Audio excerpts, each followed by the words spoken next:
everybody, I present to you our very own artist, our very own rapper, PK.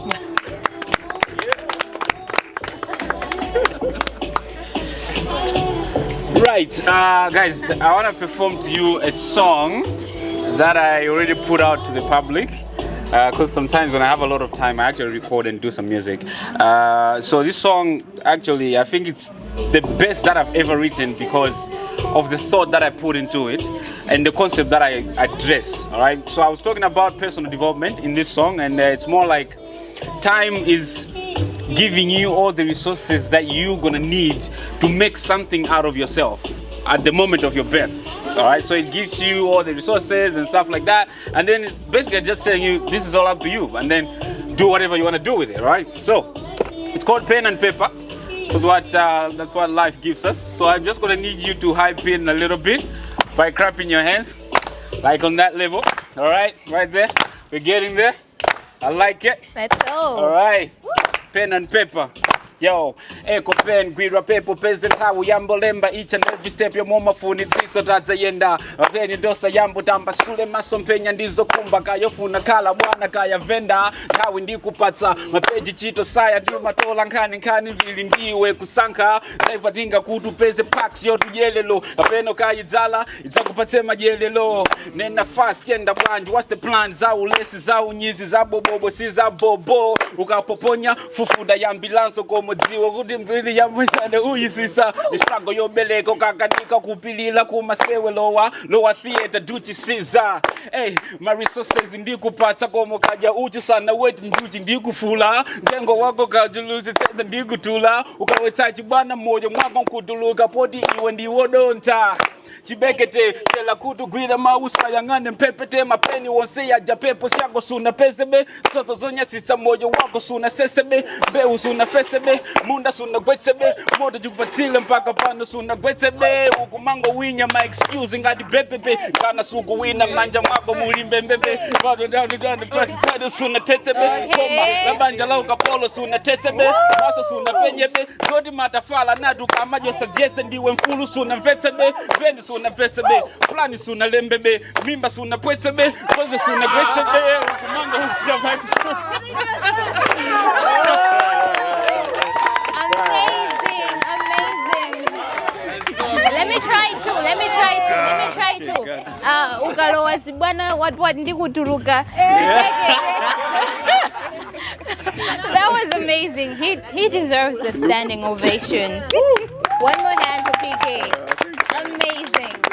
Okay, now, yeah, only 2 people stood up, so I'm very disappointed actually, but it's fine. We'll allow it for now. So the next thing on our program is a debate. So we were supposed to have a discussion, but then we also had a debate. But then the debate has questions which are based off of the book that we were reading this month.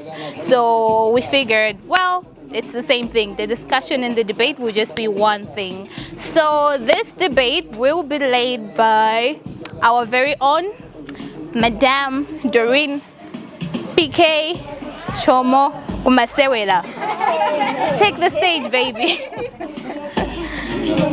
I should give her 4. These are general questions, yeah? They're not based exactly on the book, but I thought since we're already on the book, we can try to debate. So I'm not sure how we would like to go about it, but should we go on it? I think you can just like... Or should I just ask the questions then? Yeah, and then we discuss. Yeah? Okay. So I have a few questions. Number 1 is the one that I was on. I'll start with this one. Is it fair to generalize that men are more logical and women are more emotional, or are these stereotypes outdated? Should I repeat the question? Is it fair to generalize that men are more logical and women are more emotional, or are those stereotypes outdated? Would somebody like to take the floor? I think I'll just add a little bit of clarity to that because I was having a conversation with somebody who is not from an African context, right?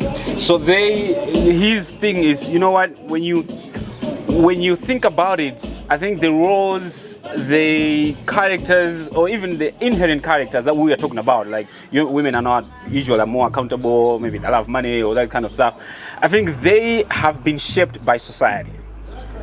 It's not his point of view is like they are not, wired in their genes. So I think the question is, are they inherently like that? Are they wired in that, or this is something that we have shaped society to be like, and because of that, everybody just fits the narrative? Could men are more logical, for example. Women are like more emotional. Is this something that we have just dumped it on them because of the way society is structured, or do we really think that, yeah, it is like that by nature? But even if you take a woman, start her own life on Mars, that would be the case, So whoever wants to take that. Okay, so I think I'll speak on the emotional part, not the logical one. I found that some women are more emotional than others, and you can't just generalize. All women are emotional. I've had like friends who are gangsters, guys. They don't cry for nothing, they don't bother and stuff. So I don't think we can just generalize and say like all women are emotional. Some are more emotional than others. Some aren't really that emotional. So yeah. Gwambidira, you mentioned a certain statement before you're saying, are these stereotypes outdated? Yeah. What was the first statement? Is it fair to generalize that men are more logical and women are more emotional? Okay, so first of all, I'd say yes, it is fair to generalize because most of the times we also just find a way of explaining differently, or society has conditioned us. Who in society? How? Since when? Society from what period? You see, there are so many questions now I have to think about. But then I would say, one, yes, we can generalize because we can see the evidence. We can see the evidence biologically. We can see the evidence psychologically. We can see the evidence even right now on how we understand issues. So, first of all, yes, we can generalize. Two, there is a part of that generalization which does not apply because we have seen more manly women and we have seen feminine guys. Have you guys seen that? Yeah. So there's still a part of us. Every man has also a feminine part. Every woman also has a masculine part. And I'll say in others it's stronger than in others. So one, yes, we can generalize from the evidence. We can talk about the evidence later. And also there's a part where, yeah, it's not gone. Yep. As a man, I still have a certain degree of female traits where I'm still emotional. I can still be affected in a way a woman would be affected. The same way a woman, they also have a part of them that is also logical. Stronger in some women and not so strong in other women. Yeah. Yeah, I still agree with what Nell said because I feel like the book is oversimplifying the vast diversity that exists within the genders, the males and the men. All men are emotionally closely off fixes, and I also don't think it's fair to flow all the women with the emotional expressions just like that. Yeah. Anyone else? I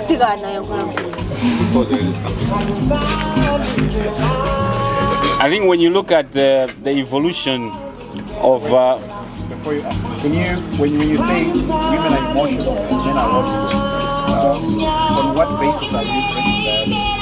Okay, are you looking at the majority saying, okay, the majority are emotional and the majority are logical when it comes to men, right? Are we agreeing on whether the majority of emotional people are women and logical are men? Or we're just saying, am I getting it right? Yes. So when you say women are emotional, what do you mean? Do you mean they're babies or? When you say like men are more logical than women. Right. Okay. But if you talk about majority, then I would still agree with this one. Okay, Because but majorly we are too logical, yes. And majorly this. but you say generalizing. So if you're generalizing, it's like you're assigning something to a specific gender. So Yes. as long as you're a woman, you're emotional. You're just generalizing based on. Yeah. So I think the key question So is which it perspective fair? are we- Is it fair? Eh? Which perspective are we giving the question? Are we generalizing as the first view we had, or we are looking at a majority? I don't think they're quite related, are they? That might be part of the question, of which the answer is no, we cannot generalize. Yeah, we cannot generalize, actually. Yeah. So it's easy to say it's not fair to generalize, right? Yeah. All right. So That's the question. That's Is it settled. fair to generalize? So that's settled, right? Yeah. But it is fair. But it is fair. It's not. Because if you say this is the majority, that means the majority always wins. You can't say just because they're like It's fair to generalize. they're two So like every same woman women. is more. Yeah, what Yeah. he said, there are justifications, evidence. He was like, with the Bible, with science, with biology, there are justifications. So it's fair. Yeah, of course. Okay, Jabwin. That might be the issue. Now let me point. Let me try to get this. The point that I was trying to clarify when I started this discussion was when I actually picked up the discussion from Doreen was when you look at how society has been structured from the get-go, right? It was the man going out to hunt and searching for food and then taking care of the family. The women had like specific roles that they had to perform. I would argue that specification force them or expose them to experiences that cause them to be more emotional than men. Wait. Let me just finish. Men, on the other hand, because they had to deal with this difficult world of chasing monkeys and planting, I think those kind of experiences also force them to be more logical, right? But when you look at how society is evolving now, leadership. I mean, women can take leadership position. Like you don't have the luxury of being emotional in a big leadership position as the president, right? You need to take your emotions to school. I think the evolution now is turning the tide, and that narrative is going to be far much different in a few years because you find that women now have also been exposed to the same experiences that force them to tap into their logic side more and bring it out to the fore. And I think that generalization may not be there in the near future. Infinity, then you're gonna know, like, let's say if we have a car accident and that is recorded, men and women are together in a car, then you're gonna find that it is true, women are emotional creatures and men are logical creators. If you just record that event, what happens, I think even if the president is there, she will still behave like a woman. But when she controls that based on the environment, I think that makes sense. For example, if you see a lady who has been born into a male family, she's the only woman into a family where there are only men, you will find that she behaves mostly like men, right? Because of the environment. Just like the chicken we are eating right now. So in other words, you do agree that this has been shaped by society? I don't think it has been shaped by society. Because with your last example, I think that agrees to that point. If she grows up in an environment where there are guys. Yeah, that is an exemption. So what I mean is, by nature, they are emotional people, and we are logical. But sometimes the environment can make them change their state. So that is an exception, not a general case. I think the other word would be it is just adapting to the environment and not exactly the true nature of what they are. Because first of all, when you say men were doing these roles and female and women were doing these roles, who decided that? Like, no. Just in them. Yes, like you mean a long time ago, we did not have the internet. People in Africa, Asia, South America, North America were all disconnected. How is it that in all continents you'd still see men doing the heavy lifting and women being in the homes and taking care of the kids and everything? Who was deciding that? That's a very good question, because then we have to go back to the beginning. To the beginning of what? Is the beginning of man? Like, was it taught by God? Like, oh, Adam, you have to go do this stuff. For those of you who believe in God, and for those who don't, they will go with the evolutionary theory and say, oh yeah, we started by, you know, us foraging into the fields and stuff like that. So that's a very good question. I have just a quick comment on that issue, and I think one of the ladies here, I think it should be her. She mentioned that when she was doing the explanation, she said that if you look at a young girl of 2 years, right?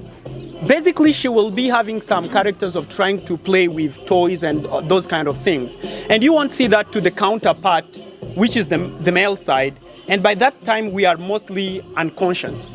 But the internal us will tell a man that you are a man, your role is to build a house. Then we're going to be building houses. But who buys the toys in the first place? No, I'm talking in terms of, this is what I'm saying. I'm removing all the technology part of things. Let's say, especially me who is a villager, when we were growing up, so what we were to do, we never had toys, so we were supposed to build our own toys. So when men create toys, they're gonna create houses, roads, crazy stuff with mud, but the female, they will start creating babies, and they will make these small kitchen, right? And they will try to do those things, and no one, they have never seen it on a television before, because in the village we don't have TVs to see that, but inside them, they know that that is what they are meant to be. But as they grow now, the society gonna shape them in a way that's gonna make sense to them according to the society. But internally, I think we have even different dreams when we are dreaming. So male and female, I don't think we dream the same dreams. But doesn't that conflict with your idea where you said, say if you grow up around men, say even if you're a child, you're seeing the guys are trying to build cars, houses, you would also want to do the same. You'd want to try and do that. I don't think it just happens that, okay, as a child, I want to have a baby, or that it's the parents, the society, the people you're associating with. So if I'm playing with males, I would also want to do what they're doing. That's how you'd actually find out that, okay, this girl grew up like a man, trying to want to do things that are manly in a way, or something like that. So I think in a way you're conflicting your ideas. Okay. I don't know.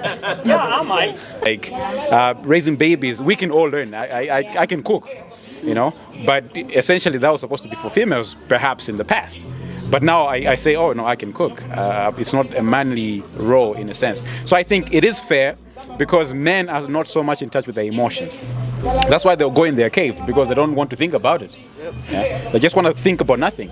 Why a woman will think about it and think of the details, and she has to explain to you. You know, this woman, she laughed at me, but I was just putting on this dress. But you know. But anyway, I wanted to drink water. Anyway, yeah. So I think it's fair in my case. Okay. I'm also not adding very much, but it's on the social gender roles. Currently, there's this drive to push women towards the STEM subjects, STEM fields, science, technology, engineering, and mathematics. But if there's a certain study which was conducted, and I'll post it on the group, it was in Scandinavia, specifically in Sweden, where, if you look at the history of that particular area, in terms of all this gender equality, that's been happening for hundreds of years. So they're very far ahead of the rest of the world in that particular aspect. So when they did that, they basically freed everyone to do English. They freed anyone to do whatever they may wish, and they started to push women towards the STEM subjects. But over time, they noticed that majority of women were still moving towards teaching, nursing, those type of roles which are traditionally assigned to women, and the men were naturally moving towards the science subjects as well. So I think there is probably some sort of biological aspect which plays a role in shaping what society is. Can I ask you a question? But don't you think that is because of conditioning? Because conditioning takes a lot of time. Yes. Let's say you're 24 years old now and you're doing that study, yeah? And it has taken you 24 years to learn that I'm not good at STEM subjects, I'm a girl, I'm not supposed to be good at science. And then they do that experiment for just a space of 1 year. And they see that you're gravitating back. It's over a period of more than 100 years. On the same people. Same people. I'll share it on the group. I'll share it on the group. Yeah. But the thing that I'm trying, or maybe I would ask on the actual biological proof, is how a woman's genes differ from a man's genes. Because the conditioning part takes really a long time. Yeah. And you know, it's a generational thing, eh? You know, the way I raise my kids, it's gonna be like, if you're a man, play basketball, do this, a woman, all this kind of stuff, right? For these kids to escape that, it's gonna be an uphill battle. But if you give it a long time, like this guy who was raised with lions, right? He was raised with lions when they were just like cubs, like little babies. And he grew up with them. They never eat him, they play with him.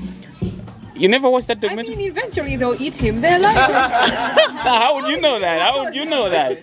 How would you know? It's guys, don't underplay like the power that the society has on what you can do and what you cannot. I think from the time that we are born, there's so many things that are conditioned into us on who we're supposed to become, right? So for me, I think moving away from this, after this, I think I'm gonna have to get into the actual biological proof. See, what is the difference between a woman's genes and a man's genes that predisposes a woman to be more emotional, for example? I think a good point of reference is these men who try to transition into women. Yeah. They take hormones. Yes. And when they start doing that, one of the side effects is emotional. Others are they're crying, they're doing all of these things. And genetically, women have more estrogen or whatever. They have this, yeah, estrogen. Okay, yeah, the hormones. Influences, yeah. So I think that's probably something. Okay. Yeah, that could be it. Okay, no. No. We're good, no.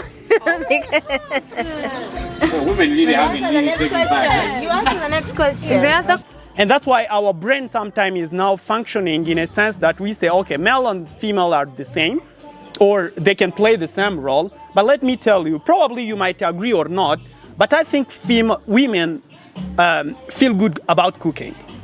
And we feel differently. I can cook, that's not a problem, but I won't feel the same pleasure that Nelly will feel when she's cooking. So we can still help each other. It can't be something we stick on, but I think it's still very relevant. Wife and a kid, he does all the cooking, basically, all the cooking, right? The woman does the laundry and stuff like that. They're both like having 24/7 on the clock jobs, all right? I asked him about it. He says, I'm 100% fine with it. All right, I'm a good cook and I embrace it. So first of all, I think there has to be that realization that this may not be universal for it may not be a rule for everybody, right? I believe that the point that you raised about competition is very important, because most of these arguments begin when the other person feels like they are doing the most in the relationship, right? So for example, if the woman just stays, for example, right, and then the man is bringing everything in the house, and then the woman is expecting also the man, when he comes back home, he should start cooking, he should mopping the floor. I think that's very unfair, right? On the other hand, if you have a woman who is working, grinding, like she barely has time, and you as a man, you have less time on your hands, I mean, I think you can help with some of the stuff on the house. So I think the key issue is that of partnership, and just being empathetic and say, okay, what is this person going through? How can I unload some of that effort from this person, make their life a little easier? But we have to differentiate gender equality and gender equity. Like feminism, we just want gender equity, like giving the same opportunities to everybody, right? But we cannot achieve gender equality. We can never be different. To the same question, the one that we were saying that the emotional and logical part, we gave different evidence that we are not the same. We started with biology, like hormones are so different. So I feel like we have to just go like, if I want, I'll do it. But my body doesn't want to do it right now. Like, okay, if I have this other hormone at this point, someone won't have it. It's different. A male won't have it. So it's just like, okay, if you want to do it, you can do it. If you don't want, stay in your lane. It's fine. So I can just say the other point is that in relationships, if we both want to be the man in the relationship. If I'll be a man, I don't need you then. So I think when we go in that part, I'll be a woman for me to need you, and you also have to be a man for you to need me. So I just feel like it's the same part that.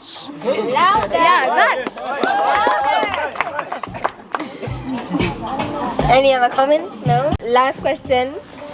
How many of us know the love languages? Does everybody know the love languages that there is? Name one. Nelly?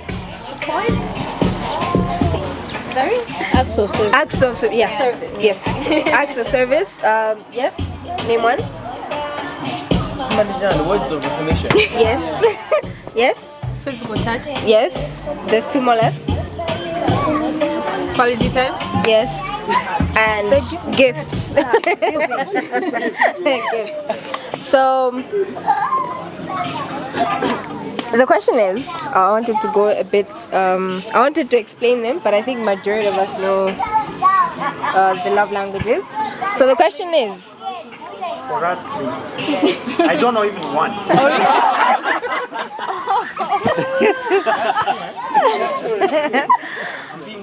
Okay, so there's physical touch. Some people in a relationship, they feel loved when you're walking, you hold hands, or like when she's in the kitchen, you just come hold her at the back, or when you're driving, you just put your hand on the. So physical touch, those little physical. That's how someone can express their love to you, or that's how they want you to express their love to them. Yeah. And then there's acts of service. Someone help me with this one. Support. If they're feeling overwhelmed with work, you just give them that support. Like, what do you need me to do? You can cook for them if they don't feel like cooking. Probably don't know how to write their CV. Breakdown. Yeah, you can help them with that. It's just you being there for them. Yeah. There's gifts. So it's within women love money. I didn't explain that one.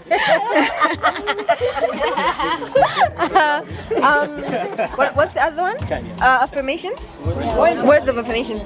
So you just you just praise them, let them know. Express how you feel. Just good morning, have a good day, I wish you this, I wish you that. That's how they want to be loved. So with love languages, it's not really about how it's not about what you want. It's about how your partner wants to be loved. So you have to let go of what you want to do. For example, you may love physical touch and you may think you want to touch her all the time, but she's not into that. She may be into just spending time with you, quality time. You know, watching a movie, going for a walk.